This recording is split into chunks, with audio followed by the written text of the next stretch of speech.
মাটির চুলায় যাই রান্না করা যাক দ্বিগুণ স্বাদ হয়ে যায় কিন্তু। আসসালামু আলাইকুম, কেমন আছেন সবাই? আশা করছি আল্লাহর রহমতে সবাই সুস্থ আছেন, ভালো আছেন। আমিও আলহামদুলিল্লাহ বেশ ভালো আছি।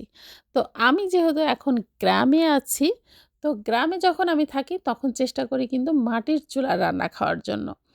সেখানে গ্যাসের ব্যবস্থা আছে, তারপরও আমি সবসময়ই মাটির চুলায় নিজে রান্না করার চেষ্টা করি। এটা আমার কাছে ভালো লাগে, সেজন্যই আমি করি। আর আপনাদের সাথে আমি মাটির চুলার রান্নাবান্নাও শেয়ার করলে দেখি আপনারা খুব পছন্দ করেন। তো সেজন্যই আমি মাটির চুলায় রান্না করার চেষ্টা করি। তো আজকে যেহেতু আমি আমার বোনের বাড়িতে কুমিল্লাতে আছি, তো এখন আমি যেটা খাচ্ছি শুরুতেই পোলোয়ার সাথে রোস্ট। তো এই রোস্টটা কিন্তু আমি মাটির চুলায় রান্না করেছি।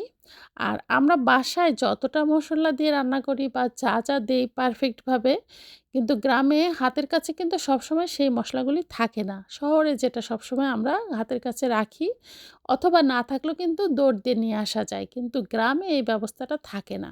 তো তারপরেও কিন্তু অসম্ভব মজা হয়েছিল। কারণ এই যে টাটকা জিনিস, মাটির চুলার রান্না, তো সেইজন্যই কিন্তু অনেক মজা হয়েছিল। যেমন এখানে আমি ঘি ব্যবহার করি বাসায় করলে।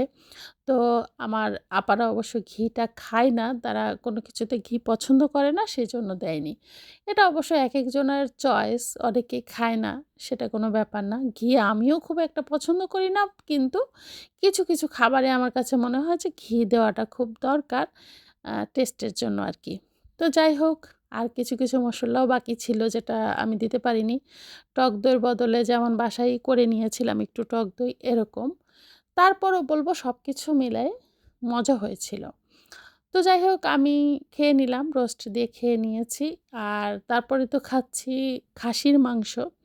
তো খাসির মাংসটা রান্না করা হয়েছিল আলু দিয়ে, একটু পাতলা ঝোল। তো সেটাও মাটির চুলায় রান্না করা হয়েছিল।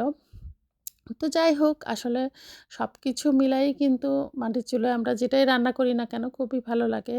আর বেড়াতে আসছি, এখন মজার খাবার খাবো, এটাই স্বাভাবিক। আর শীত যেহেতু পড়েছে, খাবারটা খেতেও কিন্তু অসম্ভব ভালো লাগছে। আর মাংসের মধ্যে কিন্তু মাংসর চাইতে আমার কাছে মনে হয় যে আলুটা বেশি ভালো লাগে। ও আচ্ছা, আপা ডিমও করেছিল। তো ডিমটা অবশ্য আমি করিনি, আপা শুধুই এমনি সেদ্ধ করে ভেজে নিয়েছিল আরকি। তো সেটাই পোলাওর সাথে খাচ্ছি আর কি। পোলাওর সাথে সবসময় ডিম না থাকলে মনে হয় যে অসম্পূর্ণ থাকে, ব্যাপারটা এরকম। তো সবকিছু মিলায়েই খাচ্ছি আর কি।